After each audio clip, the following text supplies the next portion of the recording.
ይሄ ከበስተጀርባ የምታዩት የአርማጌዶን ሜዳ ነው።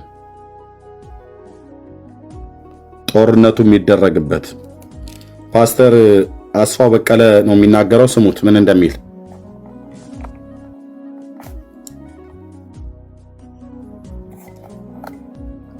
መጽሐፍ ቅዱስ እንደዚህ ይላል። ይሄ ከኋላ የምታዩት ቦታ አርማጌደን በመጽሐፍ ቅዱስ የተነገረለት ትንቢት አለ። በተለይ መጽሐፍ ቅዱስ እንደዚህ ይላል፣ ስድስተኛው ጽዋን በታላቁ ወንዝ በኤፍራጥስ ላይ አፈሰሰ፣ ከፀሐይ መውጫ ለሚመጡ ነገስታት መንገድ እንዲያሰናዳላቸው ውሃው ደረቀ ይላል። ከፀሐይ መውጫ ማለት ከምስራቅ ማለት ነው። ከምስራቅ ከቻይና፣ ከቬትናም፣ ከእንደዚህ ከሩቅ ምስራቅ አገሮች ለሚመጡት የኤፍራጥስ ወንዝ መድረቅ በር ይከፍትለታል። ከዛ ምን ይላል? ከዘንዶ አፍና ከአውሬው አፍ ከሐሰተኛው ነቢይ አፍ ጓጉንቸሮች የሚመስሉ 3 ርኩሳን መናፍስቶች ሲወጡ አየሁ። እነዚህ 3 ርኩሳን መናፍስቶች ጓጉንቸር ይመስላሉ፣ በምድር ላይ የሚወጡ ናቸው። ወጥተው የሚያደርጉት የጦርነት መንፈስ ነው የሚያመጡት። ጦርነት ያስነሳሉ። እንደዚህ ይላል፣ ምልክት እያደረጉ የአጋንንት መናፍስት ናቸው። በታላቁ ሁሉን በሚገዛ በእግዚአብሔር ቀን ወደሚሆነው ጦርነት እንዲያስከትቷቸው ወደ ዓለም ሁሉ ነገስታት ይወጣሉ። እነዚህ ጓጎንቸር መናፍስቶች የሚያደርጉት ነገስታትን ለጦርነት በእስራኤል ላይ የሚያነሳሱ እስራኤልን ለማጥፋት የሚነሳ የመጨረሻው ዘመን መንፈስ ነው። በጓጎንቸሮች ተመስሏል። ሲቀጥል እንደዚህ ይላል፣ በዕብራይስጥ እንደዚህ ይላል፣ እነሆ እንደ ሌባ ሆኜ እመጣለሁ፣ ራቁቱን እንዳይሄድ እፍረቱንም እንዳይ ነቅቶ ልብሱን የሚጠብቅ ብፁዕ ነው ይልና በዕብራይስጥም አርማጌዶን ወደሚባል ስፍራ አስከተቷቸው ይላል። ይሄ ልክ በስድስተኛው ጽዋ ጊዜ ሲደፋ የሚመጣው ይሄ ቀጥታ የትንቢት የሚመለከተው ይህንን ሜዳ ነው። እዚህ ላይ ነው እንግዲህ ያለ የዓለም ህዝብ ሁሉ የሚተላለቀው የሽዋ መሲሁ ኢየሱስ ክርስቶስ ይሄንን ሜዳ ይሞሉታል። እንደ አንበጣ ሆነው ይሞሉታል። እስራኤልን ለማጥፋት ነው የሚመጡት። በምስራቅ ያሉ በሙሉ መንግስታት ፓስተር ቻይናና ቪየትናም እና ሌሎችን ነው ብሎ ያለው ልክ ነው። ከምስራቅ ያሉ በሙሉ ፓኪስታን፣ አፍጋኒስታን፣ ኡዝቤኪስታን፣ ኪርጊስታን፣ ካዛኪስታን፣ ሞንጎሊያ፣ ቻይና፣ ሩሲያ ከሰሜን በኩል ማለት ነው እነ ሰሜን ኮሪያ ዋቴቨር የምትላቸው በሙሉ የአረብ ሀገራት ሁሉ በሙሉ ተጨምረው ኢትዮጵያም ጨምራለችበት በዚህ ውስጥ ተሳታፊ ሆና ኦኬ ይመጣሉ። እስራኤልን ሊውጡ፣ እስራኤልን ሊያጠፉ እዚህ ይከማቻሉ። ይሄ ነው ሜዳው። እስራኤል ልማት እንኳን አልሰራችበትም። በዚህ ሜዳ ላይ የምስራቅ ነገስታት ይመጣሉ። የምስራቅ ነገስታት በዚህ ቦታ ላይ ያላቸውን መሳሪያ፣ ታንኮቻቸውን፣ ሚሳይሎቻቸውን፣ ሰራዊቶቻቸውን ያላቸውን የሰለጠነ የጦር ዕቃ በሙሉ በዚህ ቦታ ላይ ነው የሚያወጡ። ይሄ በቃ ምንድነው የሚባለው? ማዘር ኦፍ ኦል ዋርስ የጦርነቶች ሁሉ እናት በተባለችው የመጨረሻው ጦርነት እዚህ ነው የሚደረገው። ጌታችን ኢየሱስ ክርስቶስ እስራኤልን ሊያድን መጀመሪያ የሚመጣው እዚህ ቦታ ነው። ይህን ቦታ በሙሉ ይህንን የአርማጌዶንን ወይም የጓጉንቸሮቹን የሲኦልን ኃይላት የሚያሸንፋቸው የሚመታቸው እዚህ ሜዳ ላይ ነው። ከዛ በደብረ ዘይት ተራራ ግን በክብር ይገለጣል። ሃሌሉያ። እዚህ ቦታ ላይ ነው እንግዲህ ወንድሜ ዓለም የሚተላለቀው። የዓለም መንግስታትና የእስራኤል ጉዳይ እዚህ ጋር ጦርነቱ ስታርት ይላል። ጦርነቱ ይጀምራል። የያዕቆብ የመከራ ዘመን ይባላል።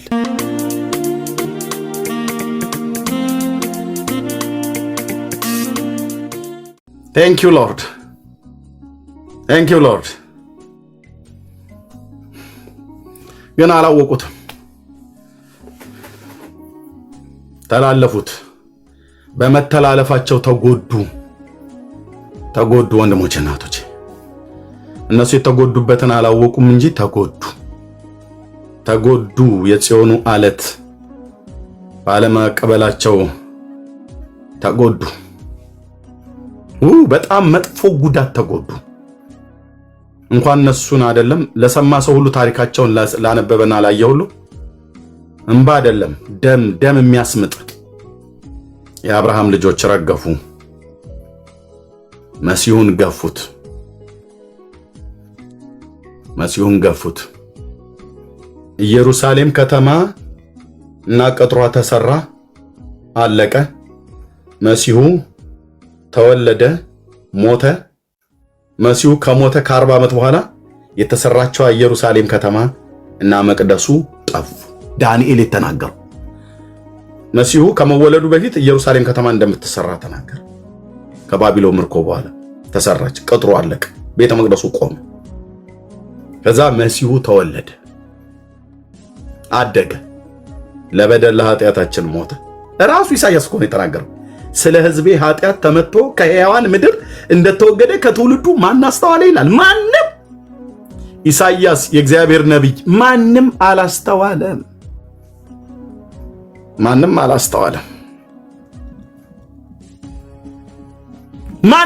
አላስተዋለም።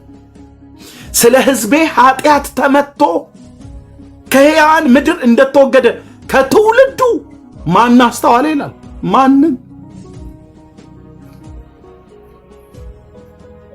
ኢየሱስ ለበደልና ለኃጢአት ሞተልህ ብለህ ስትለው ዘሩ ይጥፋ ብሎ ይረግማል። የተቀደሰውን ጌታ ቅዱሱን ጌታ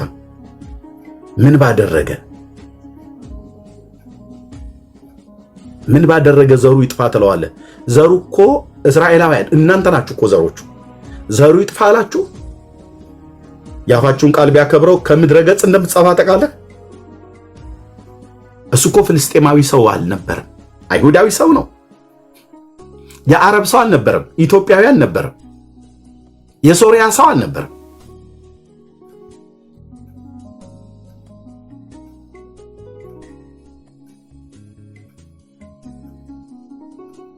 ኮሜንት ላይ አትረብሹ። ብሩኬ መግባት ስላልፈለገ ነው። ስብከቱን አታቋርጡት።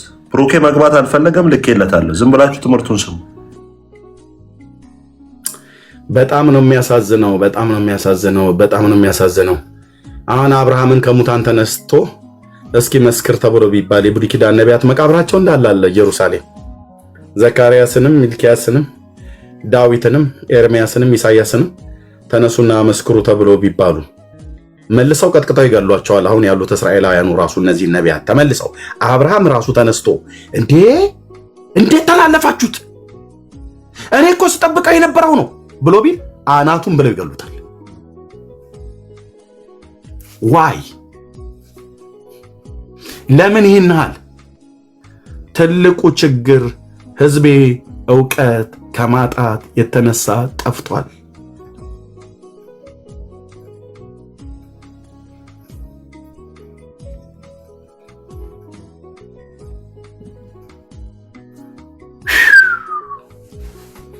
ወንድሞች እናቶቼ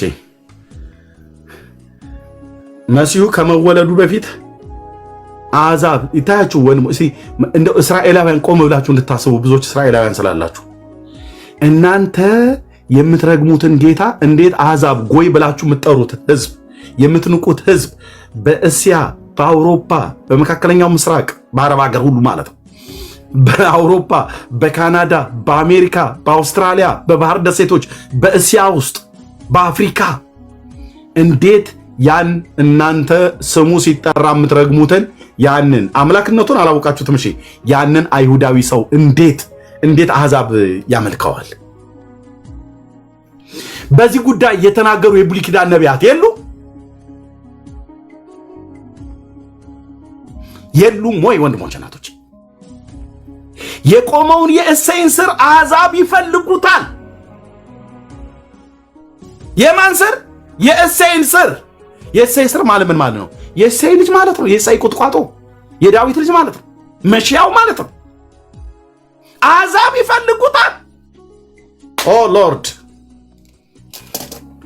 እንዴት ያስፈራል! ይህንን እስራኤል እስካሁን ድረስ አላውቀው። አሕዛብ ፈለገው። ኢየሱስ የሽዋው አዶን ይለዋል አሕዛብ። እስራኤል ደግሞ የሽዋ ብሎ እንኳን ሙሉን አጠራም። ረግመህ ትጠራዋለህ፣ ረግመሽ ትጠሪዋለሽ። ምላሳችሁን እያስረዘማችሁ በኢሳይያስ 57 ላይ እንደተናገረው የቆመውን የእሴይን ስር አሕዛብ ይፈልጉታል፣ ማረፊያውም የተከበረ ይሆናል ይላል። አሕዛብ ላይ የሚፈልጉታል የእሴይን ስር። የእሴይ ልጅን ምን ያርግላቸው ነው አሕዛብ የሚፈልጉት? የዳዊትን ልጅ ለምን እንደሚፈልጉት?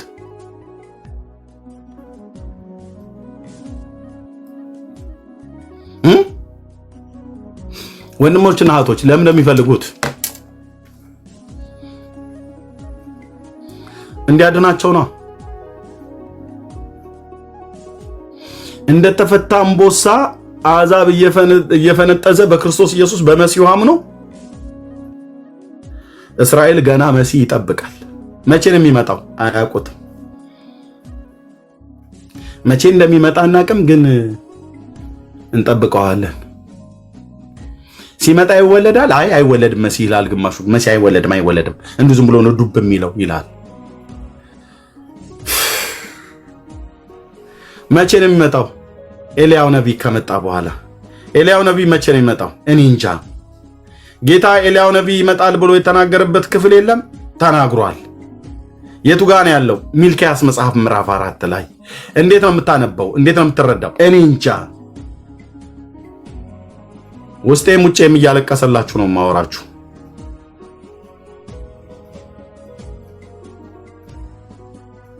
ያሳዝናል፣ ያሳዝናል። ወንድሞቼ እናቶቼ ያሳዝናል።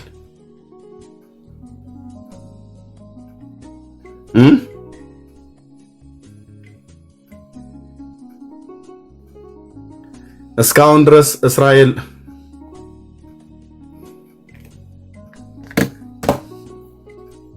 መሲህ ጥበቃ ላይ አለ። መሲሁ ግን መጥቶ ሞቶ ከሄደ 2000 ዓመት። ሌላውን ተውት። ይሄንን እንዴት ሚስት አደርገዋለህ? ኢየሩሳሌም ከተማ እንደሚሰራ፣ ቅጥሩ እንደሚቆም፣ ቤተ መቅደሱ እንደሚሰራ፣ ከባቢሎን እንደሚመለሱ፣ ከዛ እሱኛውን ሱባኤ ቆጥሮ ሲያልቅ በሱባኤው በ62ቱ 7 ሱባኤ መሲሁ ይገደላል። የት መካከል ላይ ኢየሩሳሌም ከተማ ከተሰራች በኋላ ቤተ መቅደሱ ከተሰራ በኋላ ከዛ ይገደላል። ከተገደለስ በኋላ እንደገና የሚመጣው ከተማ የሚመጣው አለቃ ህዝብ ከተማይቱንና መቅደሱን ያጠፋሉ። እንዴ እዚህ ጋር ተሰርቶ እኮ ነበር። አዎ በመካከል መሲሁ ተገደለ። አዎ መሲሁ ከተገደለ በኋላ እንደገና ቤተ መቅደሱና ከተማው ጠፉ። አዎ መቼ ሆነ ይሄ? መቼ ሆነ ይሄ? ወንድሞች እናቶች በ444 ቅድመ ልደተ ክርስቶስ ቤተ መቅደሱ መሰራት አዋጅ ወጣ። ተሰራ፣ አለቀ። የሺዋ ተወለደ ከብዙ ዓመት በኋላ ለሰው ልጆች በደልና ኃጢአት ቀራንዮ ኮረብታ ላይ ዳንኤል እንዳለው ሞተ። ኢሳይያስ እንደተናገረ ሞተ።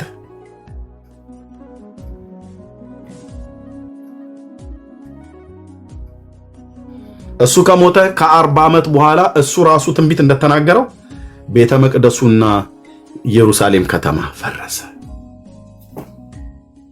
የአይሁድ ሕዝብ ወደ ምድር ዳርቻዎች ሁሉ ተበተነ። እስካሁን አያስተውሉ። መጽሐፍ ግን ምን እንደሚል ልንገራችሁ። ጌታዬ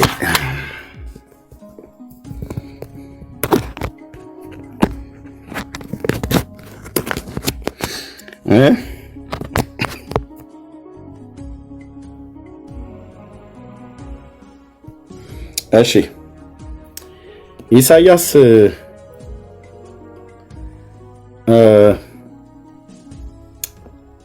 ኢሳይያስ 11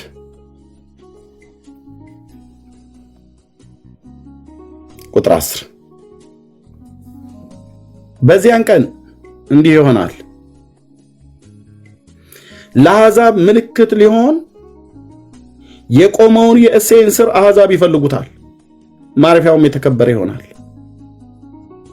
ማን ነው ይሄ የእሴይ ስር? እዚሁ ምዕራፍ 11 ቁጥር 1 ከእሴይ ግንድ በትር ይወጣል ከስሩም ቁጥቋጥ ያፈራል። ይሄ ማለት ነው ከእሴይ ግንድ ማለት ነው። ከእሴይ የዘር ሐረግ ምን ይወጣል? በትር። በትር ምንድን ነው? ስልጣን፣ ንጉስ፣ ኪንግ፣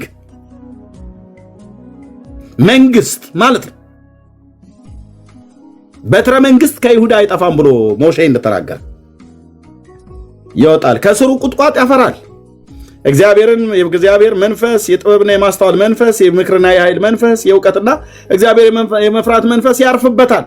እግዚአብሔርን በመፍራት ደስታውን ያያል። አይኑም እንደምታይ አይፈርድም፣ ጆሮም እንደምትሰማ አይበይንም። ነገር ግን ለድሆች በጽድቅ ይፈርዳል፣ ለምድር የዋሆች በቅንነት ይበይናል። በአፉም በትር ምድርን ይመታል፣ በከንፈሩ እስትንፋስ ክፉዎቹን ይገድላል። የወገቡ መታጠቂያ ጽድቅ፣ የጎኑን መቀነት ታማኝነት ይሆናል። ማ ከእሴይ ስር የሚወጣው ቁጥቋጥ። ይሄ ቁጥቋጥ ማለት ምን ማለት ነው? ልጅ ከእሴይ ግንድ ነው የሚወጣው ማለት ከእሴይ የዘር ሐረግ ማለት ነው። ቁጥቋጥ ይወጣል። የእሴይ የዘር ሐረግ የማ ልጅ ነው? መሺያው የዳዊት ልጅ። የዳዊት ልጅ ስለሆነ ከእሴይ ግንድ የሚወጣው ቁጥቋጥ አለ። ከስሩ ቁጥቋጥ ያወጣ ማለት ከእሴይ የዘር ግንድ፣ ያው የዳዊት ልጅ ነው መሺያው፣ እሱ ይወጣል አለ። ስለዚህ ኤርምያው ሲናገር ምን ይላል በዚህ ጉዳይ ላይ? ኦ ጌታዬ እርዳ ሕዝብህን እባክህ ጌታ። እነሆ ለዳዊት የጻድቅ ቁጥቋጥ ልጅ ማለት ነው። የእሴይ ቁጥቋጥ ከእሴይ ግንድ፣ ዳዊት ከዳዊት ግንድ ቁጥቋጥ ልጅ ማለት ነው። ጻድቅ ቁጥቋጥ ጻድቅ ልጅ ማለት ነው። የማስነሳበት ዘመን ይመጣል ይላል እግዚአብሔር። እርሱም እንደ ንጉሥ ይነግሣል፣ ይከናወንለትማል፣ በምድርም ፍርድና ጽድቅን ያደርጋል። ምን ቁጥቋጥ ልጅ እና ምን ያለ ኢሳይያስ ምን ይላል? እዛው 11:10 ላይ አያው ምን እንደሚል አሕዛብ ይፈልጉታል። የማንን ልጅ ነው አሕዛብ የሚፈልጉት? የዳዊትን ልጅ፣ የእሴይን ልጅ፣ የአብርሃምን ልጅ፣ የእስራኤልን ልጅ፣ አይሁዳዊውን መሺያ። አሕዛብ ጎይ የተባለው በባህር ደሴቶች አለ፣ በአውሮፓ በአሜሪካ በካናዳ አለ፣ አረብ ሀገር በለው አፍሪካ በለው ዛፍና ወንዝ ሸለቆ ሲያመልክ የነበረ ትውልድ ሁሉ እነሱ ሁሉ ጭምር ሳይቀር ይፈልጉታል። ማረፊያው የተከበረ ይሆናል። አቤቱ ጌታዬ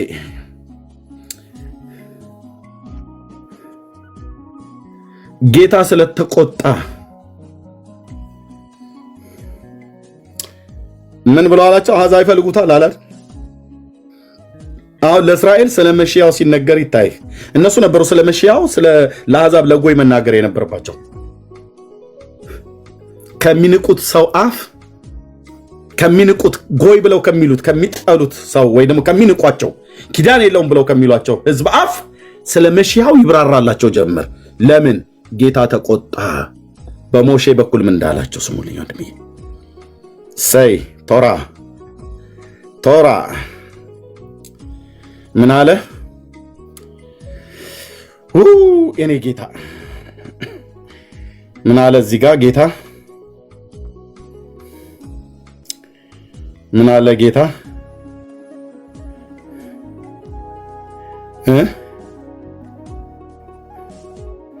ከአንድ ጀምሮ ላንበበው። እዚህ ጋር ምን እንዳለቸው የተቆጣባቸው አንዱ ገና በሙሴ አፍ እያለ ሰማያት ሆይ አድምጡ፣ እኔም እናገራለሁ፣ ምድርም የአፌን ቃል ትስማ። ትምህርቴ እንደ ዝናብ ትፈሳለች፣ ነገሬ እንደ ጠል ትንጠባጠባለች። በልምላሜ ላይ እንደ ጤዛ፣ በሳርም ላይ እንደ ካፊያ። የእግዚአብሔርን ስም እጠራለሁና ለአምላካችን ታላቅነትን ስጡ። እርሱ አምላክ ነው፣ ስራውም ፍጹም ነው፣ መንገዱ ሁሉ የቀና ነው። የታመነ አምላክ፣ ክፋት የሌለበት እርሱ እውነተኛና ቅን ነው። እነርሱ ረከሱ፣ ልጆቹ አይደሉም፣ ነውር አለባቸው፣ ጠማማና ገልበጥባጣ ትውልድ ናቸው። ደንቆሮ ብልሃተኛም ያልሆነ ሕዝብ ሆይ ለእግዚአብሔር ይህን ትመልሳለህ ብሎ ጥያቄ ምልክት ጠየቀ ሙሴ። ምን እንደመለሱለት እግዚአብሔርና ሙሴ ብቻ ናቸው የሚያውቁት። ለሙሴ በዚያ ዘመን የነበረው ትውልድ የመለሱት መልስ በጣም ስላናደደው ነው ይህንን የተናገረው ያ ታላቅ ነቢይ። የገዛ አባትህ አይደለምን? የገዛ አባትህ አይደለምን? ሰው ወንድሞች አታስገቡ፣ ፕሊዝ አታስገቡ ወገኖች። የገዛ አባትህ አይደለምን? የፈጠረስ ያጸናህ እርሱ ነው። የድሮውን ዘመን አስብ፣ የብዙ ትውልድን ዓመታት አስተውል። አባትን ጠይቅ ያስታውቅህማል፣ ሽማግሌዎችንም ጠይቅ ይነግሩህማል። ልዑል ለአሕዛብ ርስታቸውን ባወረሰ ጊዜ የአዳምን ልጆች በለየ ጊዜ እንደ እስራኤል ልጆች ቁጥር የአሕዛብን ድንበር አቆመ። የእግዚአብሔር ዕድል ፈንታ ሕዝቡ ነው። አይ እስራኤል፣ ያዕቆብም የርስቱ ገመድ ነው።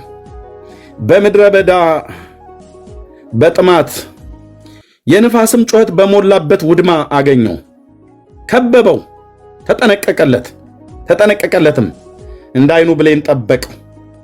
ንስር ጫጩቶቹን እንደሚያወጣ በእርሱም ላይ እንደሚሰፍፍ ክንፎቹን ዘርግቶ ወሰዳቸው፣ በክንፎቹ አዘላቸው። እግዚአብሔር ብቻውን መራው። የኔ ጌታ ስምህ ለዘላለም ይቀደስ። እግዚአብሔር ብቻውን መራው። ከእርሱ ጋር ሌላ አምላክ አልነበረም። የአባቶች አምላክ ለዘላለም ስም ይባረክ። በምድር ከፍታ ላይ አወጣው፣ እስራኤልን ከፍ አደረገው። የእርሻውን ፍሬ በላ፣ ከአለት ድንጋይ በሚገኝ ማር፣ ከጭንጫ ድንጋይ በሚገኝ ዘይት አጠባው። የላሙን ቅቤ የመንጋውን ወተት ከጠቦት ስብ ጋር፣ የባሳንን አውራ በግ ፍየሉን ከስንዴ እሸት ጋር በላ። ከወይኑም ደም ያለውን ጠጅ ጠጣ ይላል። ይሽሩን የያዕቆብ የእስራኤል የቁልምጫ ስም። እግዚአብሔር ሰውን ሲወድ ያቆላምጣል። እኔ ሚስቴን አቆላምጬ ስጠራት ሐና ብዬ ጠርቻት አላውቅም። ተሳስቼ ወንድሞቼ ናቶቼ ከተጋባን ጊዜ ጀምሮ ማማኑን መላት። እግዚአብሔር ሰውን ሲያቆላምጥ እስራኤልን ያዕቆብን እስራኤል ነው ተብለህ የምትጠራው አለው። እስራኤል አለበቃ ብሎት ይሽሩን ብሎ አለው። ይሽሩን የቁልምጫ ስም። እንዴት ቢወደው ነው ግን እግዚአብሔር እስራኤልን? እንዴት ቢወደው ነው አንተዬ? የቁልምጫ ስም። ሰው ለሰው ነው ቁልምጫ ስም የሚያወጣው። በኢሳይያስ መጽሐፍ ላይ ሲናገር በያዕቆብ የቁልምጫ ስም ይጠራዋል ይላል። ይሽሩን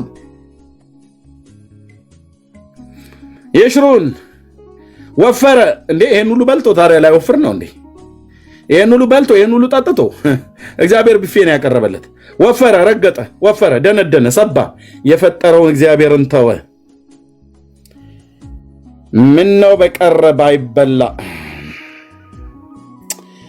ጥጋብ አምላክን ያስረሳል።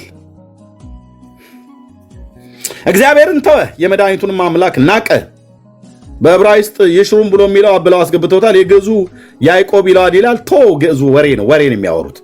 ግዕዙ ያዕቆብ ይለዋል ይላል። ይሽሩን አምጣ እንጂ በግዕዝ ከፈለክ ይሽሩን አምጣ። ያዕቆብማ ያዕቆብ ነው ብሎ የሚለው በዕብራይስጡስ ያዕቆብ አይደል ብሎ የሚለው ምን? አሁን በግዕዙ ብለህ የምትለው ራሱ አንዳንዴ ጉራ የግዕዙ ያዕቆብ ይለዋል ይላል። ዕብራይስጡ ያዕቆብ ብሎ ይለው የለ እንዴ? ኤሎሄ አብርሃም፣ ኤሎሄ ይስሐቅ፣ ኤሎሄ ያዕቆብ ይሉ የለ እንዴ? የግዕዙ ያዕቆብ ይለዋል ይላል። የዕብራይስጡ ያዕቆብ ያለው ዕብራይስጡ ነው ከግዕዙ ቀድሞ። መጽሐፍ ቅዱስ ማህበር ትልቅ ቁም ነገር የጻፉ ይመስላቸው እነዚህ ሸንቅረው ይጽፋሉ። ሌሎች አማልክትም አስቀኑት፣ በሌሎች አማልክት አስቀኑት፣ በርኩሰታቸው አስቆጡት። እግዚአብሔር ላልሆኑ አጋንንት ለማያውቋቸውም አማልክት በቅርብ ለተነሱ ለአዲሶቹ ለአባቶቻቸው ላልፈሯቸው አማልክት ሰው።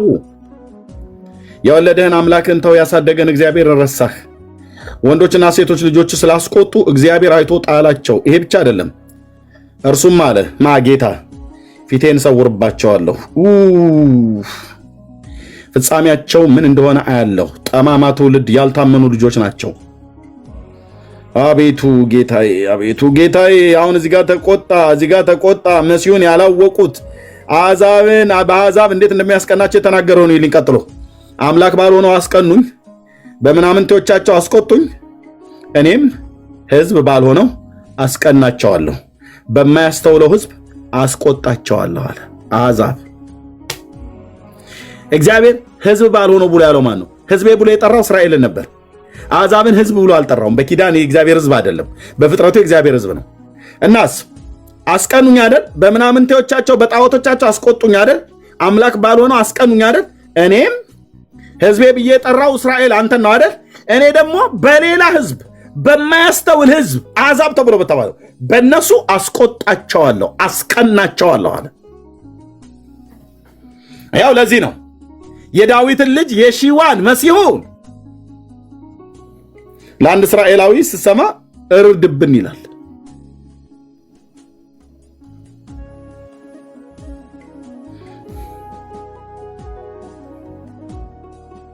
እንዴት ያሳዝናል!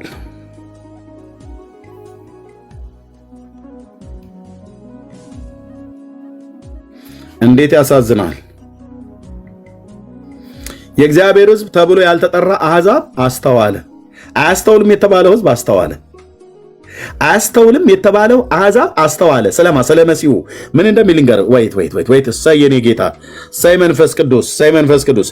በኢሳይያስ 65 ላይ ቁጥር 1 ላልጠየቁኝ ተገለጥሁ። ማን ያልጠየቀው? ላልፈለጉኝ ተገኘሁ።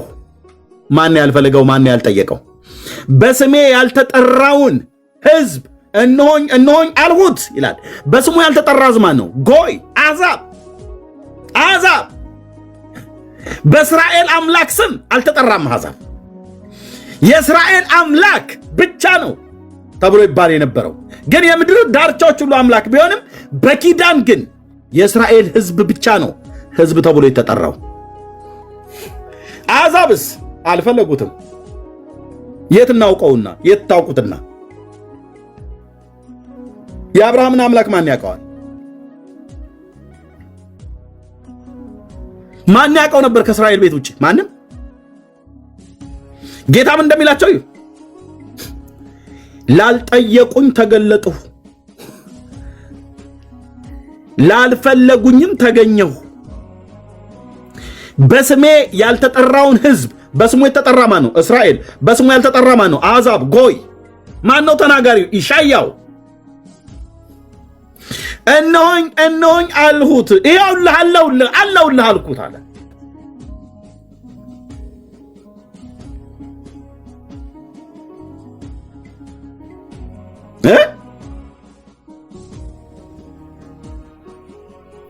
መልካም ባልሆነው መንገድ ሐሳባቸውን ተከትለው የሚሄዱትን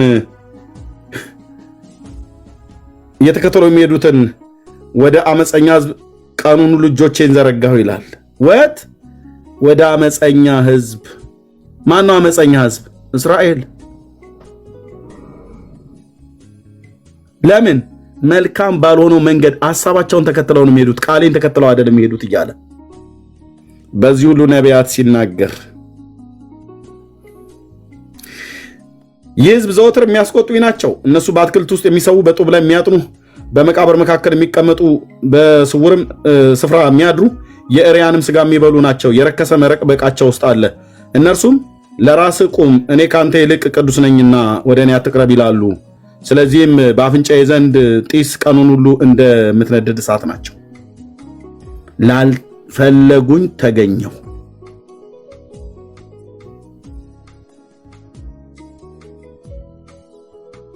ላልፈለጉኝ ምን አሉ? ተገኘሁ።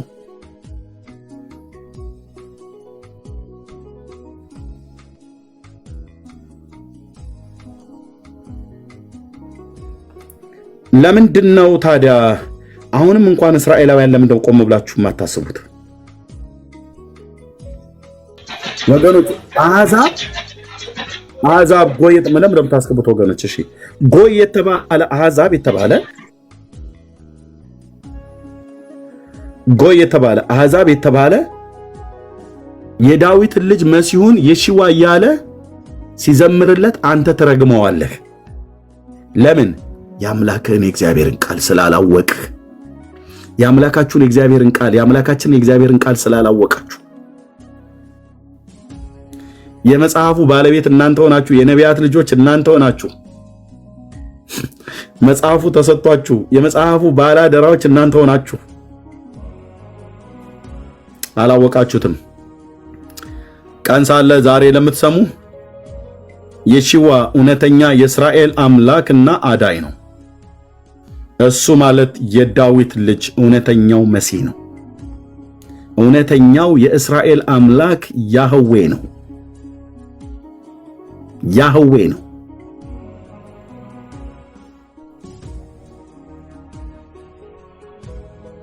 ኢማኑኤል ተብሎ የተጠራ ሰው የለም። ኤልጊቦር ተብሎ የተጠራ ፍጡር የለም።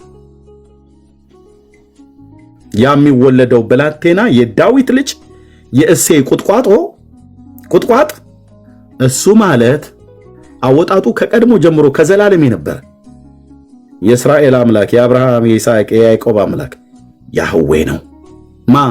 የሺዋ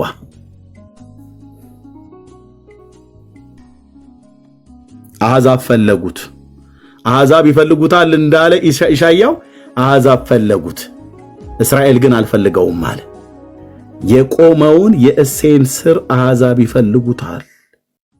አትነቃም አንተ ወንድሜ፣ አትነቂም አንቺ እህቴ፣ እስራኤላዊቷ እህቴ፣ እስራኤላዊ ወንድሜ አትነቃም። አንድን እስራኤላዊ ሰው ብለህ የምትለው ሰው ብቻ አይደለም፣ አምላክ ነው፣ ግን ሰው ነው። አይሁዳዊ ሰው ቤትልሔም ኤፍራታ የዛሬ 2000 ዓመት በበረት ድንግሊቱ ኢሳያ እንደተናገረ ተወለደ። እዛው ምድር ላይ አደገ። ገሊላ ናዝሬት አደገ። ቤትልሔም ተወለደ። አስተማረ። በምድራችሁ ላይ እየተመላለሰ በእጆቹ የተደረጉ ተአምራት ማናችሁም አትክዱትም። ከግብፅ አስማት ተምሮ ነው። ከቤተ መቅደስ እንዲና እንደዛ ሰርቆ ነው። የፈለጋችሁ ማሳበቢያ ብታመጡ በእጆቹ የተደረጉ ተአምራቶች በማንኛውም ነቢይ አልተደረገም። ያለ ጥፋቱ፣ ያለ ኃጢአቱ፣ ያለ በደሉ ለሮማውያን ተላልፎ እንዲሰጥ አደረጉ። ገደሉት በመስቀል ላይ። እሱ ማለት ከመሞቱ በፊት ኢሳይያስ እንደተናገረ በአህያ ውርንጫ ይገባ ነበር ወደ ኢየሩሳሌም ከተማ። ምዕራፍ 9 ቁጥር 9 ምዕራፍ 9 ቁጥር 9 ዘካርያስ ላይ አይ አንቺ የጽዮን ልጅ ሆይ እጅግ ደስ ይበልሽ፣ አንቺ የኢየሩሳሌም ልጅ ሆይ እልል በይ። ለምን እልል ትላለች? ለምን ደስ ይበላት? እነሆ ንጉሥሽ ጻድቅና አዳኝ ነው። ዋት ጻድቅና አዳኝ ነው። የሰው ጻድቅ የሰው አዳኝ የለም። ያህዌ ነው ማለት ነው። ጻድቁና አዳኙ ጌታ የእስራኤል አምላክ ያህዌ ነው። ትሑት ሆኖ በአህያና በአህያይቱ ግልገል በውርንጫይቱ ላይ ተቀምጦ ወደ አንቺ ይመጣል። መሲህ የሚመጣው እንዲህ ነው ይላል።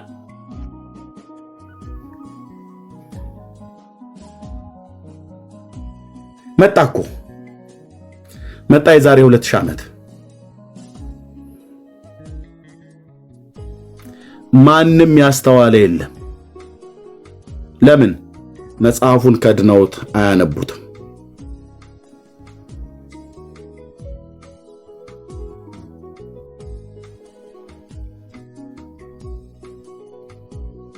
መጽሐፉን ይዘውታል።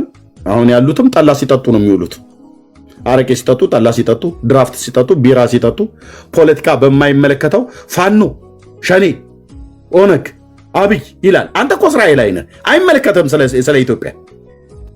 አንተ ማለት ያለብህ ሐማስ እንትና ምናምን ነገር ማለት ያለብህ ሂዝቦላ በማይመለከተው በኢትዮጵያ ፖለቲካ ውስጥ ገብቶ አታነብም? ቶራን አታነብም? ታናክን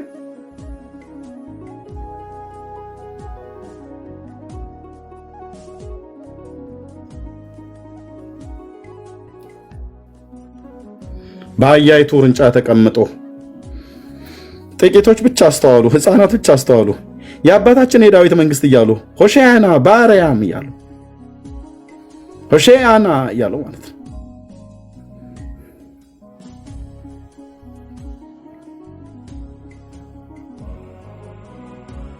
የእስራኤል መሲህ ሲመጣ በአህያ ነው ይመጣው ብሏል ዘካርያስ። እስቲ ከዚህ በኋላ ሲመጣ እንግዲህ በአህያ የሚመጣላቸው መሲህ እናያለና እንኳን መሻውን ያህል ነገር ጠቅላይ ሚኒስትሩ ኔታንያሁን አሁን አህያ ላይ ላስቀምጥ ብለህ ብትል አጣሞ ይጥላል። በዙሪያው እሳት የላሱ ኮማንዶችና አየር ወለዱ ይስራሉ ማለት ነው። አጣሞ አልኩ። በአየር ላይ ይዘለዝሉሃል ከፈለጉ። እውነቴን ነው የምልህ። እና የኛ ጠቅላይ ሚኒስትር አህያ ላይ እንጫን ብለህ ብትል ስድብ ነው፣ ስድብ ነው፣ ስድብ ነው ብራዘርዬ። የኛ ጠቅላይ ሚኒስትር እኛ እንደ መሲ ነው የምናየውትና ኑ በአህያ ላይ ይቀመጡ ብለህ ብትል ከቤንጎሪዮን አየር ማረፊያ ከአሜሪካ ወይ ከአውሮፓ ሲመጡ ተቀብለህ በአህያ አስገባለሁ ብለህ ብትል በጌታ ሰላም ወደ አብርሃም እቅፍ ይልኩሃል። አብርሃም እንኳን በገነት ነው ያለው፣ ወደ ሲኦል ይልኩሃል ማለት ነው ባጭሩ።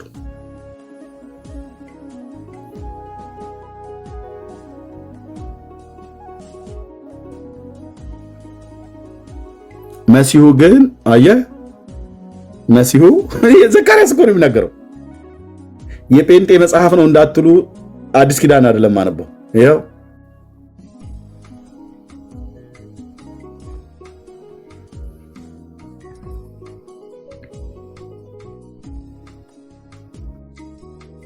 እሱ ማለት እውነተኛ ጌታ የእስራኤል አምላክ እውነተኛው መሲህ እውነተኛው አዳኝ ነበር። ያለፈው ትውልድ አለፈውና ተላለፉ። ዛሬ ላላችሁ እስራኤላውያን ወንድሞች እናቶች ምነግራችሁ ከየሽዋ ውጪ እውነተኛ መሲህና አዳኝ የለም፣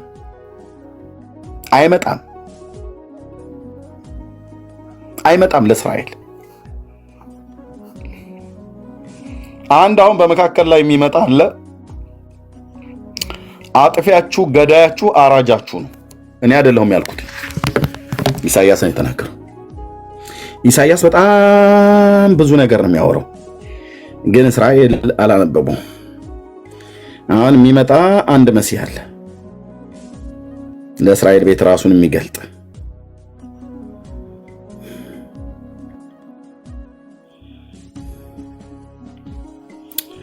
ይኸውልህ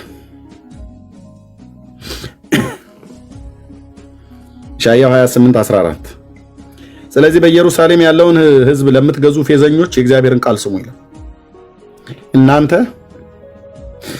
እናንተም ከሞት ጋር ቃል ኪዳን አድርገናል ማለት አግሪመንት ውል ይፈራረማሉ።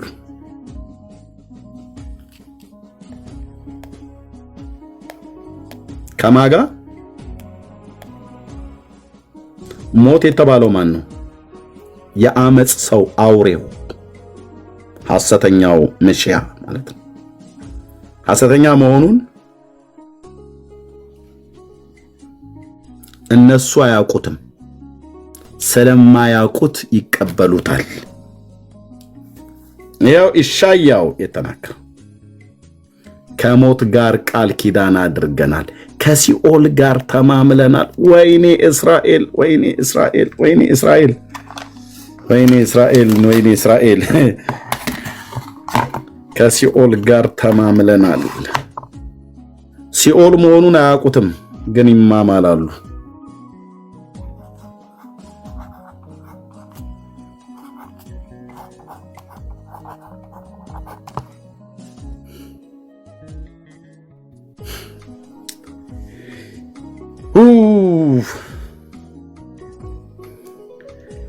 ሐሰትን እውነትን ሳይሆን ሐሰትን መሸሸጊያችን አድርገናል። ኢሳይያስ ነው የሚናገረው፣ የአዲስ ኪዳን መጽሐፍት አይደለም።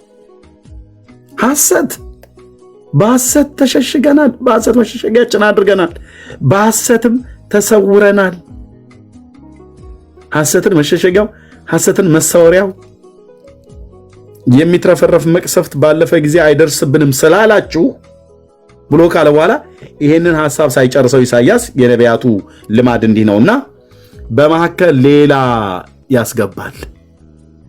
ይሄንን ሳይጨርስ ይሄንን አመፀኛ ሰው ሞትና ሲኦል የተባለውን ሳይጨርስ እውነተኛውን መሲህ ያስገባዋል። ይታያችሁ ወንድሞች ናቶች፣ ሐሰተኛውን ሳይጨርስ ኢሳይያው እዚህ ጋር ይቀጥለዋል፣ ይሄኛውን እዚህ ጋር ይቀጥለዋል።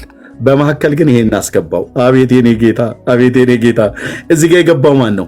ስለዚህ ጌታ እግዚአብሔር እንዲህ ይላል፣ እነሆ በጽዮን ድንጋይን ለመሰረት አስቀምጣለሁ፣ የተፈተነው የከበረውን መሰረቱን የጸናውን ማዕዘን ድንጋይ የሚያምን አያፍርም። ይሄ ማን ነው? መሲያው የሺዋ መሃል ከተተው። ማን? በጽዮን ድንጋይን አኖራለሁ ለመሰረትነት። ይህን ሳይጨርስ አልጨርሰውም፣ እዚህ ጋር ይጨርሰዋል። መካከል ላይ ስለ ሞት እያወራ የተፈራረሙትን ቃል ኪዳን እያወራ ሕይወትን መካከል ላይ ጨመረው። ከዛስ ይሄንን እንዲቀበሉ ማለት ነው። በእርሱ የሚያምን አያፍርም ብሏቸው፣ ይሄንን የማይቀበልስ ይሄኛውን ሐሳብ እዚህ ጋር ሲቀጥለው ለገመድ ፍርድን ለቱንቢም ጽድቅን አድርጋለሁ፣ በረዶም የሐሰትን መሸሸጊያ ይጠርጋል፣ የተሰወሩበትን ማለት ነው። ውሆችን መሰወሪያውን ያሰጥማሉ ካለስ በኋላ ከሞት ጋር ያደረጋችሁት ቃል ኪዳን ይፈርሳል። እሰይ ጌታዬ፣ እሰይ! ይፈርሳል። ቃል ኪዳኑ ይፈርሳል። ከሲኦል ጋር የተማማላችሁት መሐላ አይጸናም። እድሜያችሁ አጭር ነው እያላቸው አግሪመንቱ ይቋረጣል ለ42 ወር ብቻ ወይ ለ3 ዓመት ከ6 ወር ማለት ነው። 3 ዓመት ከ6 ወር 3 ዓመት ስንት ነው እሱ ወንድሞች? 3 ዓመት ስንት ነው? አንድ ወር ስንት ነው? 12 ማን አንድ ዓመት ስንት ነው? 12 አይደል? 12 6 36 ከ6 ወር 6 2 42 ወር መጽሐፍ ቅዱስ እኮ ነው የሚናገረው። ለ42 ወር ይሄ ቃል ኪዳን ይቆያል። ከዛስ ይፈርሳል። ከዛስ 42ኛው ወር ሲያልቅ የያዕቆብ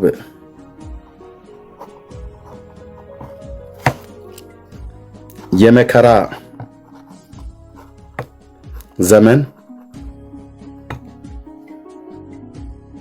ቀጥታ ይጀመራል።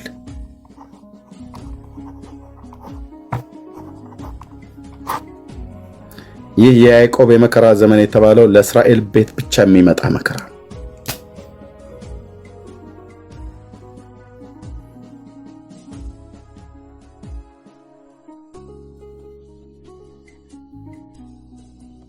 ለምን መከራ ይጀምራል በያዕቆብ ላይ? እዚህ ጋር አግሪመንቱ ሲፈርስ፣ ቃል ኪዳኑ ሲፈርስ ይሄ ሲኦልና ሞት የተባለው አውሬው ማለት ነው። አውሬው የተባለው ንጉስ ማለት ነው። መሺያው ብለው የተቀበሉት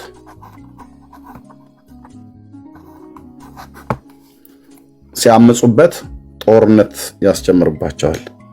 ይሄ ማለት የያዕቆብ የመከራ ዘመን ማለት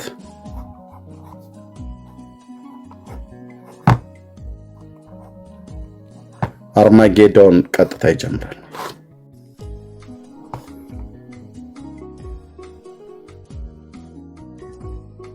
ደስ የሚለው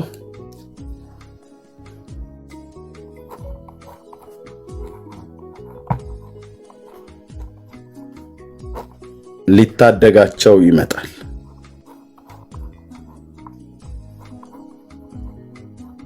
ታዳጊያቸው እሱ ሆኖ ያዩታል። ያን የወጉት ሁሉ ያዩታል ብሎ የሚለው ቃል ይፈጸማል ማለት ነው።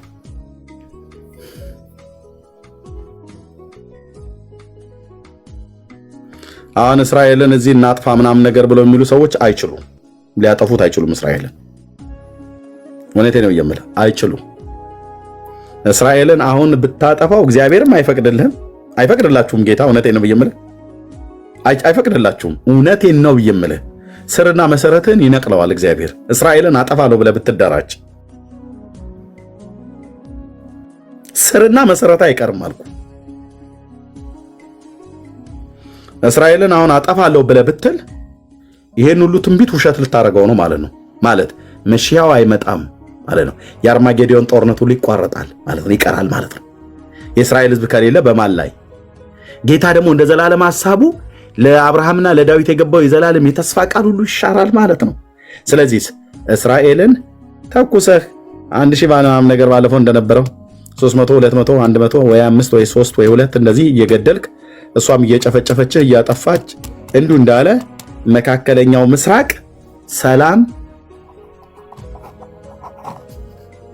እንደጠማው ይቀጥላል። አሜሪካ ገባች፣ አፈራረመች፣ ፍልስጤም ላይ ተፈራረሚ፣ ኢራን ከእስራኤል ጋር ተነጋገሪ፣ አግሪመንት ይፋፋ ይበሉ፣ ጋዛ ምና ዛጋ፣ ግብጽ ምና፣ ዮርዳኖስ ምና፣ አሜሪካ መጣች፣ መሀል ላይ ቆመች፣ እጅ ለእጅ እያያዘች ወዲያውኑ ተፈራርመው ሳይጨርሱ አንዱ እስራኤላዊ ፍልስጤማውያን ቀንዱን ይለዋል ወይ ያኛው ይሄኛውን ይመታል። ደም በደም እዛ እልቂት። እንደና ደግሞ ይመጣል፣ ዩናይትድ ኔሽን ይገባል፣ ያፈራርማል። እነሱ ከሄዱ በኋላ እንደዛው ቱርክ ትመጣለች፣ ታፈራርማለች፣ እንደዛው ራሽያ መጣ ታፈራርማለች። ምንም ሰላም እዛ ምድር ላይ አታገኛትም። ለምን? የሰላሙ አለቃ ሻራሸሎም እሱ ሲመጣ ነው የሚሰጠው። እሱ በሚመጣ ሰዓት ላይ እስራኤል በሰላም ተዘልሎ ይኖራል። ሲመጣ መሽያው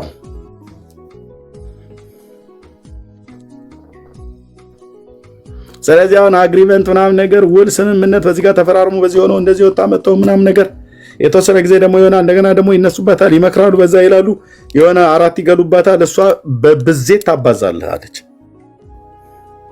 እኔ ሰሚ ቢኖር የዓለም ሕዝብ ቢሰማ ምን ትመክረዋለህ ብለው ብትለኝ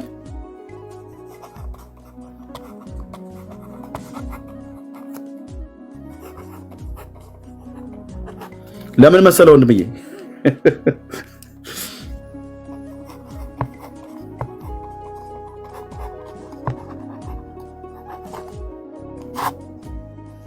ለምን አትችላቸው መሰለ ብራዘር?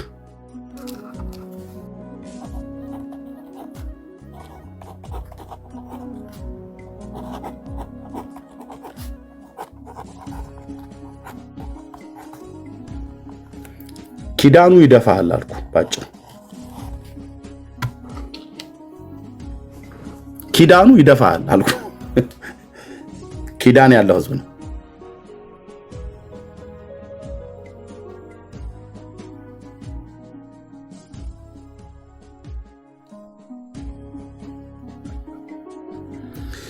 የሺዋን ሳትቀበሉ እንዳትሞቱ እስራኤላውያን ወገኖች፣ እሺ የሺዋን ሳትቀበሉ የዘመናችሁ ቁጥር እንዳያልቅ። እሱ ሳይመጣ በፊት ሰዎች ሁሉ እየሞቱ ይሄዳሉ፣ ወደ መቃብር ይገባሉ። ያም ብቻ አይደለም፣ ለዘላለም ነው። አይሁድ ይሁን እስራኤላዊ በየሺዋ በመሲሁ ባያምን ይጠፋል። ለዘላለም ነው የሚጠፋው። ጌታ ተናግሯል። የብሉይ ኪዳን ነቢያት ተናግረዋል። እሱን ሳታምኑት እንዳትሞቱ። በጌታ በኢየሱስ ክርስቶስ ያላመናችሁ ጌታን ሳትቀበሉ እውነተኛውን መሺያ ሳትቀበሉ የሺዋውን ሳትቀበሉ እንዳትሞቱ። እስራኤልን እጅግ ይወዳቸዋል። እነሱ አይወዱትም፣ እሱ ግን ይወዳቸዋል። እንዳትሞቱ። እውነቴን ነው የምልህ፣ እንዳትሞቱ። ይሄ ጌታ ያስተማረን ትምህርት የአዲስ ኪዳን መጽሐፍት ላይ እናንተ አትቀበሉትም እንጂ የተናገረው ትምህርት እጅግ አስፈሪ ነው። የማይቀበሉት ፍጻሜያቸው የት እንደሚሆኑ ሲናገር ብዙዎች ከምስራቅና ከምዕራብ ከሰሜን ብዙዎች ከምስራቅና ከምዕራብ ይመጣሉ፣ በእግዚአብሔር መንግስት ከነ አብርሃም ከነ ይስሐቅ ከነ ያዕቆብ ጋር ይቀመጣሉ። የመንግስት ልጆች ግን በውጭ ተጥለው በዛ ልቅሶና ጥርስ ማፋጨት ይሆናል ይላል። የመንግስት ልጆች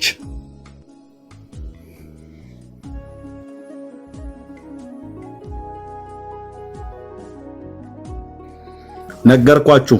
አምላኬ እግዚአብሔር ያውቃል እንዴት እንደምወዳችሁ እስራኤላውያን። ጌታ በእናንተ ላይ አጀንዳ አለው፣ ዓላማ አለው፣ አልጨረሰም። ከዚህ በኋላ የምትቀበሉት እውነተኛ መሲህ ካለ ሊታደጋችሁ በዚህ በያዕቆብ የመከራ ዘመን በአርማጌዶን ላይ ይመጣል። ጌታ ይመጣል። ጌታ ወንድሞች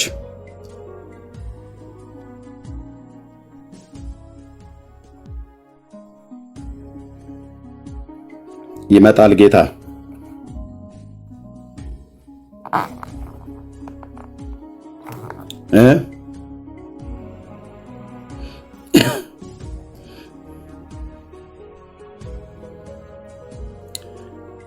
ኦኬ፣ ግሩፓችን ላይ እህትየው አስቀምጠው ነበር። ይሄ ከበስተጀርባ የምታዩት የአርማጌዶን ሜዳ ነው፣ ጦርነቱ የሚደረግበት። ፓስተር አስፋው በቀለ ነው የሚናገረው። ስሙት ምን እንደሚል።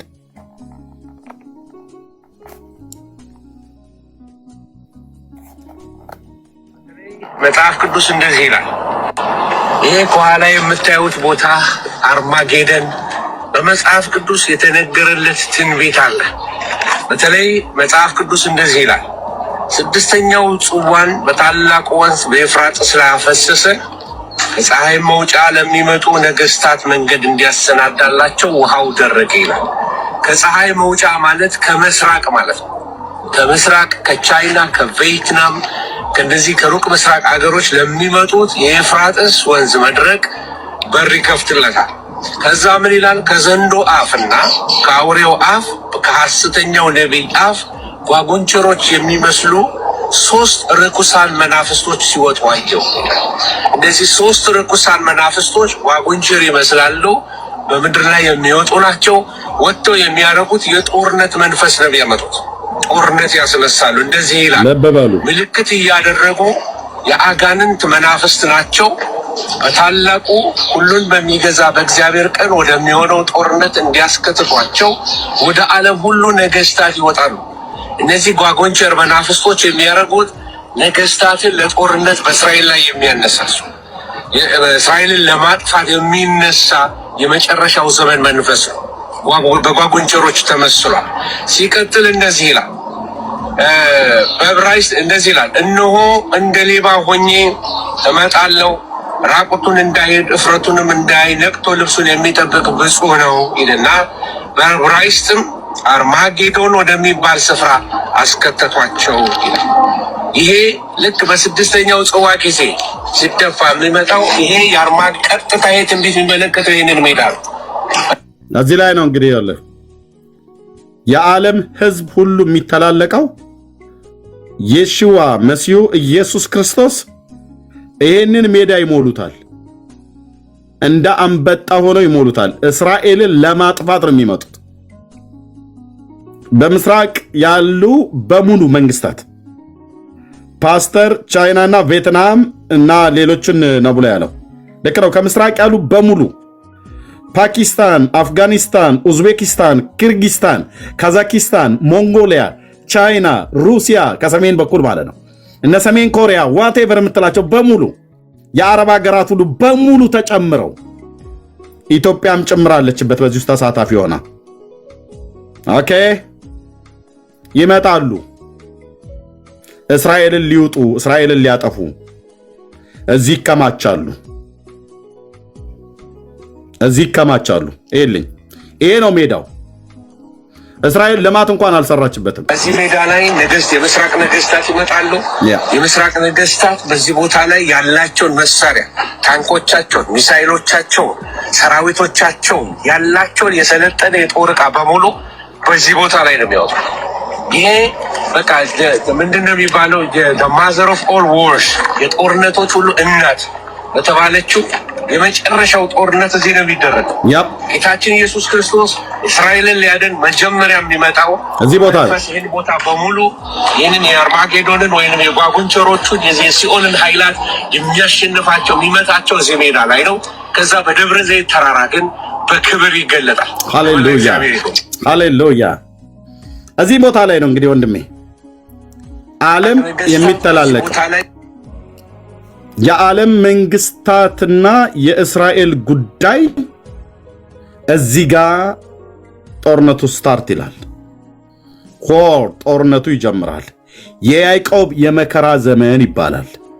እቺ 42ኛው ወር ስትሞላ 3 ዓመት ከ6 ወር ከዚህ ሰውዬ ጋራ የሚማማሉት መሐላ ከሞትና ከሲኦል ጋር ኢሳይያስ የተናገረው እሱ ሲፈጸም ቃል ኪዳኑ ሲፈርስ በ42ኛው ወር ላይ ይፈርሳል። ከዛ የያዕቆብ የመከራ ዘመን ይጀምራል። ማለት እዛ ሰውየው ላይ ንጉሱ ላይ ሲያምፁበት ሊያጠፋቸው ይነሳል። ከዛ የምድር ጦር ሁሉ በእጁ ነው ያለው። አገራችን ኢትዮጵያ ላሳይ ብራዘር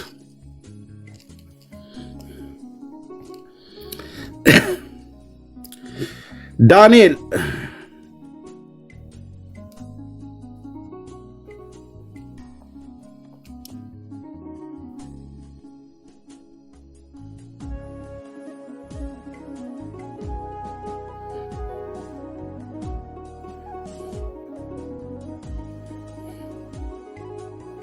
ኦኬ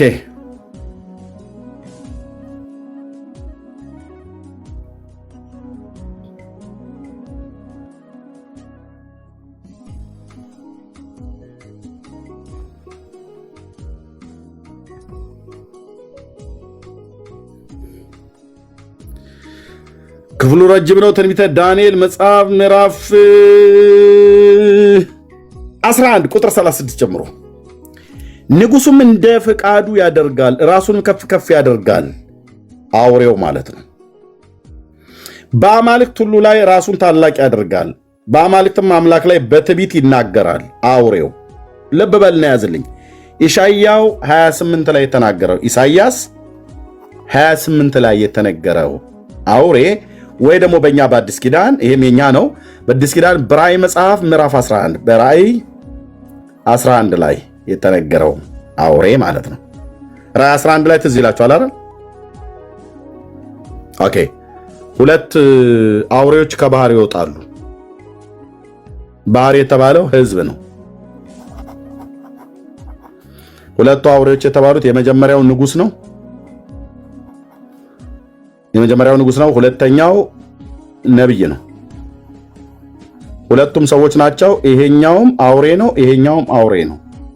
ዘንዶ ኃይሉን ይሰጣቸዋል። ራእይ መጽሐፍ ምዕራፍ 11 ለነዚህ ይሄም ሰው ነው፣ ይሄም ሰው ነው። ይሄን ሐሰተኛውን ሰው ዓለም ሁሉ እንዲከተለው ሰባኪ ነው፣ ታምራት እያደረገ። ሁለቱም በዘንዶ ኃይል ነው የሚንቀሳቀሱት። ይሄኛው ግን ንጉሱ ነው። ከዚህ ሰውዬ ጋር ነው አግሪመንት የምትፈራረመው። ኢሳይያስ 28 ቅድም ያልኩ። ኦኬ። እሱ በምድር ላይ በሚገዛበት ሰዓት ላይ እንዲህ ይላል፣ ንጉሱም እንደ ፈቃዱ ያደርጋል፣ ራሱን ከፍ ከፍ ያደርጋል፣ በአማልክት ሁሉ ላይ ራሱን ታላቅ ያደርጋል፣ በአማልክትም አምላክ ላይ በትዕቢት ይናገራል፣ ቁጣውም እስኪፈጸም ድረስ ይከናወንለታልም፣ የተወሰነውንም ያደርጋል ይላል። በአማልክት አምላክ ላይ በትዕቢት ይናገራል። የአማልክት አምላክ ማን ነው? የእስራኤል አምላክ ያህዌ። በእሱ ላይ በትዕቢት ሁሉ ነው የሚናገረው። ይሳደባል። ጌታን የእስራኤልን አምላክ ይሳደባል። በትዕቢት ነው የሚናገረው። አንድ ቀንድ ሲወጣ አየሁት ምናምን ነገር ብሎ ያለው ማለት ነው። ኦኬ። የአባቶቹንም አማልክት ሴቶችንም ምኞትንም አይመለከትም፣ በራሱ ምድር ላይ ታላቅ ያደርጋል፣ አማልክቱን አይመለከትም። በእነዚህ ፈንታ ግን የአምባዎቹን አምላክ ያከብራል፣ ጣዖታት ማለት ነው። አባቶቹም ያላወቁትን አምላክ በብርና በወርቅ በዕንቁም በከበረ ነገር ያከብረዋል። በእንግዳ አምላክም እርዳታ በጽኑም አምባ ላይ ያደርጋል። ለሚያውቁትም ክብርን ያበዛላቸዋል፣ በብዙም ላይ ያስገዛቸዋል፣ ምድርንም በዋጋ ይከፍላል።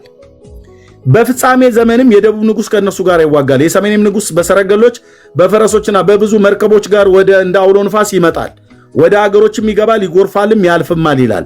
ይሄ የደቡብ ንጉሥ የሰሜን ንጉሥ ብሎ የሚለው እስራኤል ካርታ ላይ ሆነ ነው። የደቡብ ንጉሥ የሰሜን ንጉሱ ማን ነው? ማን የደቡብ ንጉሥ? ማን የሰሜን ንጉሥ? ይመጣል የተባለው ወደ መልካሚቱ ምድር ይገባል። ወዴት? ወደ እስራኤል ማለት ነው። ብዙ አገሮችንም ይወድቃሉ። ነገር ግን ኤዶሚያስና ሞዓብ ከአሞን ልጆች የበለጡ ከእጁ ይድናሉ። እጁንም በአገሮች ላይ ይዘረጋል፣ በግብፅ ምድርም አታመልጥም። በወርቅና በብር በመዝገብ ላይ በከበረች በዕቃ ሁሉ ላይ ይሰለጥናል። የሊቢያና የኢትዮጵያ ሰዎች ይከተሉታል። ዋት? አረ ዳንኤል ሰርዝልን። አይሰረዝም። አረ አጥፋው፣ ግድ የለም አይጠፋም። በወርቅና በብር ላይ በከበረች በዕቃ ቤት ሁሉ ላይ ይሰለጥናል። ሊቢያ ማለት ሊቢያና የነ ጋዳፊ ሀገር ሊቢያ ማለት ነው። ሰሜን አፍሪካ።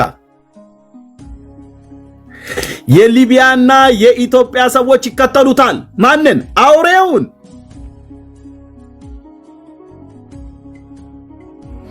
ቆይማ አንተዬ፣ ቆይማ ኢትዮጵያ ከነ ራሽያ ጋር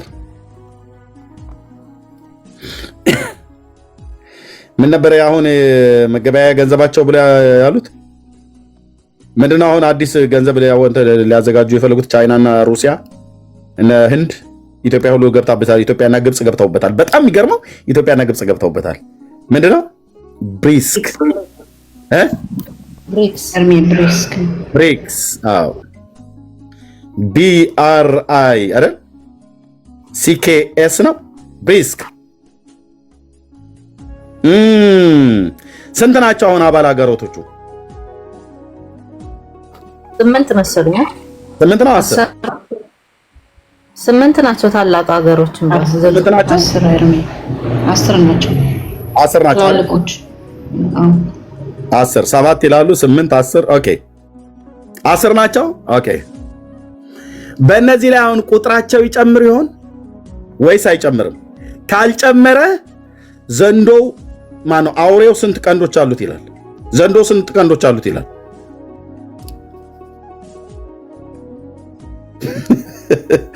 ዘንዶ ስንት ቀንዶች አሉት ይላል በራዕይ መጽሐፍ ምዕራፍ 12 ዘንዶ ስንት ቀንዶች አሉት ይላል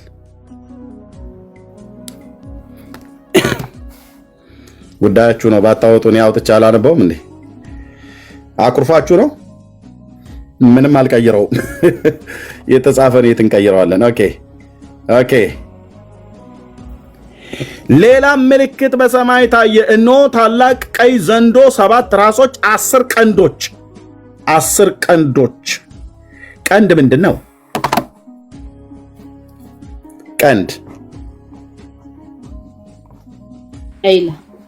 ኃይል አይደለ ቀንድ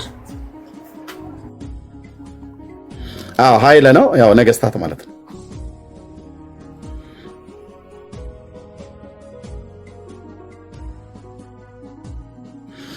እቺ ቁጥር አሁን 10 ሆነዋል አይደል እነዚህ አገራት በሙሉ አሁን ብሪስክን ያደርጉት አገራት በሙሉ ምስራቃውያን ናቸው ወይስ ምዕራባውያን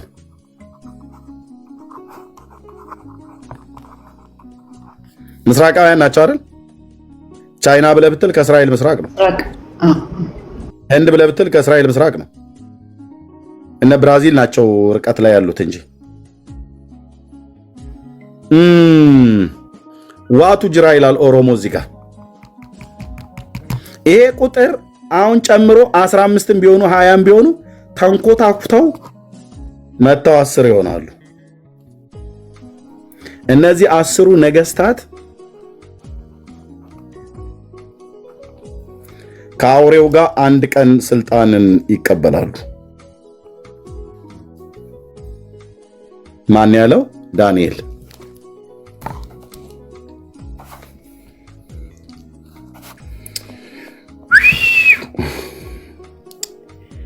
ዳንኤል 7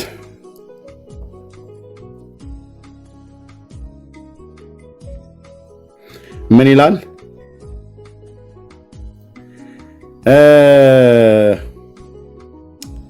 ምን ይላል እዚህ ጋር እነሆ በሌሊት ራእይ አየሁ ይላል እነሆ የሰው ልጅ የሚመስል ከሰማይ ደመና ጋር መጣ ይላል ዳንኤል ብቻ ነው የጌታ የኢየሱስ ክርስቶስን ዳግም ምጽአት ብሉይ ኪዳን ላይ ሆኖ ያየ ነብይ ዳንኤል ዳግም ምጽአቱን የጌታን ዳግም ምጽአት ሁሉ ጭምር ያየ ነብይ ነው ምን እንደሚል ታያለህ የሰው ልጅ የሚመስል ከሰማይ ደመና ጋር መጣ ይላል በደመና ማለት ነው በዘመናት ወደ ሽመገለው ደረሰ በፊቱም አቀረቡት ወገኖችና አሕዛብ በልዩ ልዩ ቋንቋ የሚናገሩ ሁሉ ይገዙለት ዘንድ ግዛትና ክብር መንግስትም ተሰጠው ግዛቱ የዘላለም ግዛት ነው መንግስቱም የማይጠፋ ነው ይላል በዳዊት ዙፋን ላይ ሲቀመጥ አሕዛብ በልዩ ልዩ ቋንቋ የሚናገሩ ሁሉ በሙሉ ወደ ኢየሩሳሌም ይሄዳል ኢሳይያስ 2 ያኔ ይፈጸማል ማለት ነው ኢሳይያስ 2 ያኔ ይፈጸማል ሕግ ከጽዮን የእግዚአብሔርም ቃል ከኢየሩሳሌም ይወጣል እና ብዙ አሕዛብ ወደ ኢየሩሳሌም ይሰበሰባሉ ለምን እዛ ንጉስ ስላለ ግዛትና መንግስት የተሰጠው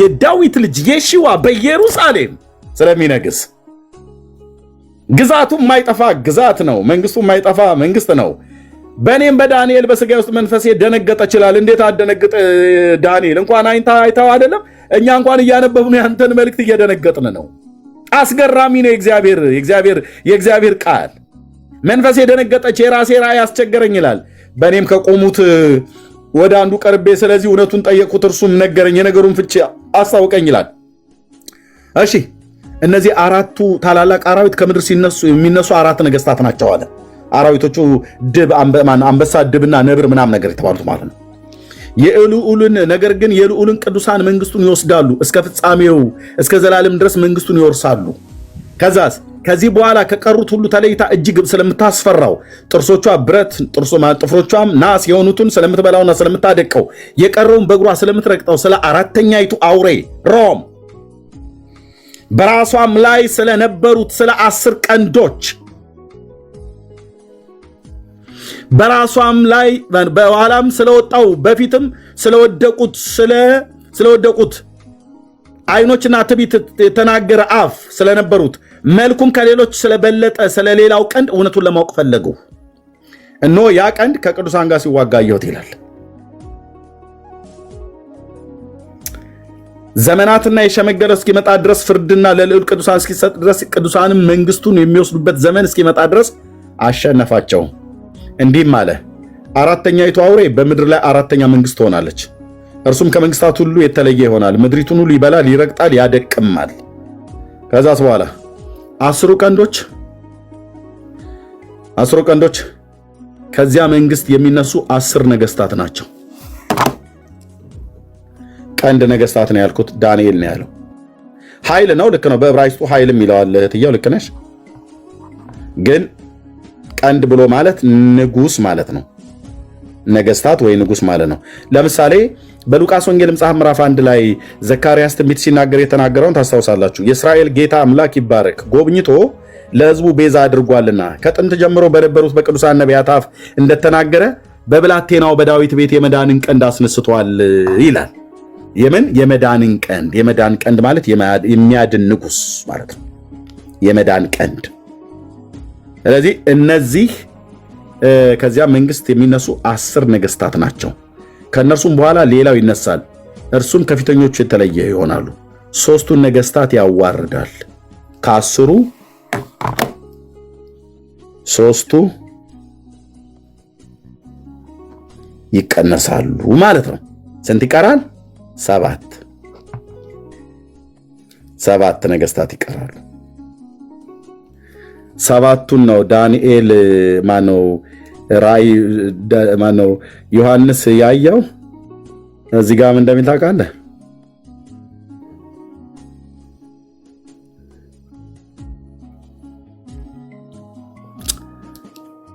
እነሆ ታላቅ ቀይ ዘንዶ 7 ራሶች 7 ራሶች 7 ዘውዶች 7 ራሶች 10 ቀንዶች ነበሩ ብለህን አልነበረም እንዴ? አዎ። ዮሐንስም ዳንኤልም ያዩት ተመሳሳይ ነው። 10 ቀንዶች ነበሩ። 10 ቀንዶች ነበሩ። ከዛስ 3ቱን አዋረዳቸው አላለም ዳንኤል ጋር? ያ ንጉስ ማለት ነው። ስትቀንሰው 7 ይመጣላል። 7 ስለሆኑ 7 ዘውዶች ማለት 7 ራሶች አሉት። ራስ ያው ንግስና ማለት ነው። በ7ቱ ራሶች ላይ 7 ዘውዶች ይደፋሉ ማለት ነው። ማለት ምን ማለት ነው? 7ቱ ነገስታት ይቀራሉ።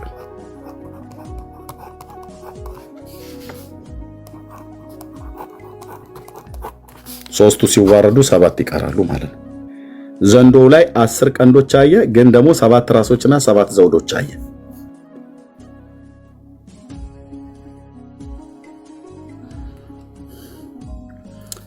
እዚህ ቀይ ዘንዶ ላይ ያለው ይሄን ሁሉ የሚዘውረው ሰውዬ ይሄ ሰውዬ ነው። ይኸውልህ ይሄ ሰውዬ ነው። ማን ነው?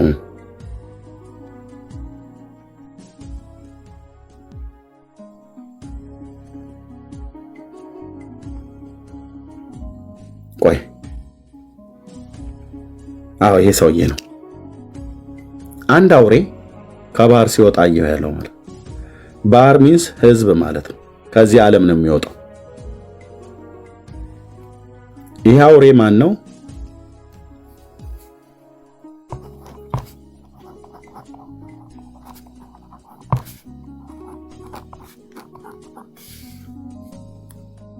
ይሄኛው አውሬ ስንት ቀንዶች ነበሩት ይላል? 10 ቀንዶች። ከዛስ 7 ራሶችና 7 ዘውዶች ነበሩት ማለት 7 ራሶች ነበሩት። በቀንዶቹም ላይ 10 ዘውዶች ነበሩት። በራሶቹም ላይ የስድብ ስም ነበረው። ያየሁትም አውሬ ነብር ይመስል ነበር ይላል። እግሮቹ እንደ ድብ፣ አፉም እንዳንበሳ፣ ነበሩ። ዘንዶ ኃይልና ስልጣኑን ሰጠው ይላል። ይሄ ሰው ነው።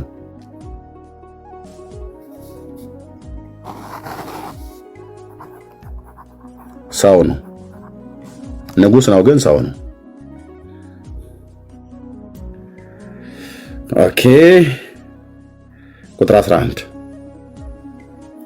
እዚሁ ራእይ መጽሐፍ ምዕራፍ 13 ሌላም አውሬ ከምድር ሲወጣ አየሁ። ከምድር ሲወጣ አየሁ። ያ ከባህር ነው ሲወጣ አየሁ። ይሄም ከምድር ነው ሲወጣ አየሁ። ይሄኛው አውሬ ደግሞ የበግ ቀንዶች የሚመስሉ 2 ቀንዶች ነበሩት። የበግ ቀንዶች የሚመስሉ 2 ቀንዶች ነበሩት። እንደ ዘንዶ ይናገር ነበር ይላል። ይሄኛው አውሬው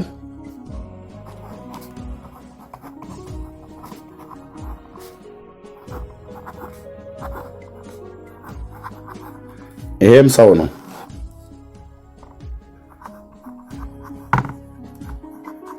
ኦኬ ሰው ነው።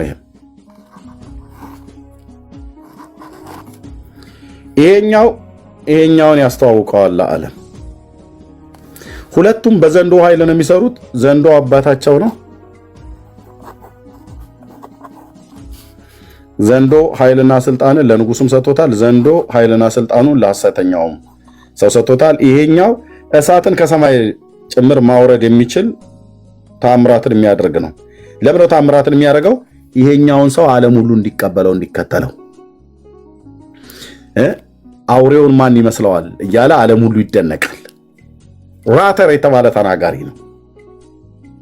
ያለው ሁሉ ይፈጸማል። ትንቢት ሲናገር ጠብ አይልም። እሳት እንደ ኤልያስ ከሰማይ ያወርዳል። መጣ፣ ይሄማ እውነተኛው ነው ብሎ ዓለም ሁሉ ይከተለዋል። ግን ምንድነው? አውሬ ነው።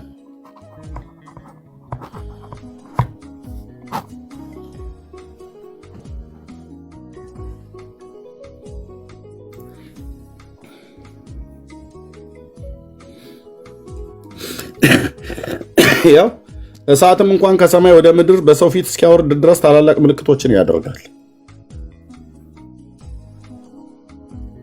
እሳት እኮ አልኩ፣ በትክክል እሳት ያወርዳል። እንዴ ይሄማ ነብዩ ኤልያስ ነው እንዴ?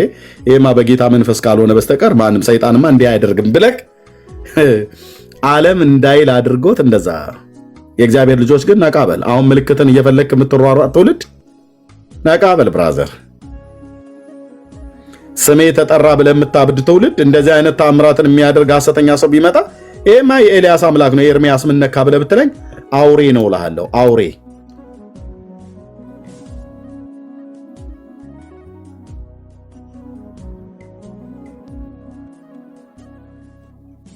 ይሄኛው ሐሰተኛ ነብይ ነው። ይሄኛው ሐሰተኛው ንጉስ ነው። የዚህኛው ስራ ይሄን ማስተዋወቅ ነው። የዚህኛው ስራ ደግሞ እስራኤል ያው ትቀበለዋለች። ከዛ በምድር ላይ ይነክሳል። 42 ወር ከቆዩ በኋላ አግሪመንቱ ይፈርሳል። እዛ ራሱ ጌታ ነው ካፉ በሚወጣ እሳት የሚያጠፋው።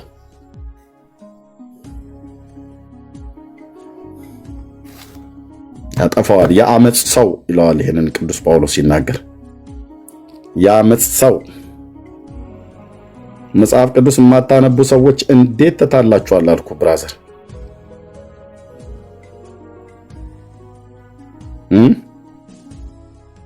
እንዴት ተታላችኋል እኮ አልኩ። የአመጽ ሰው።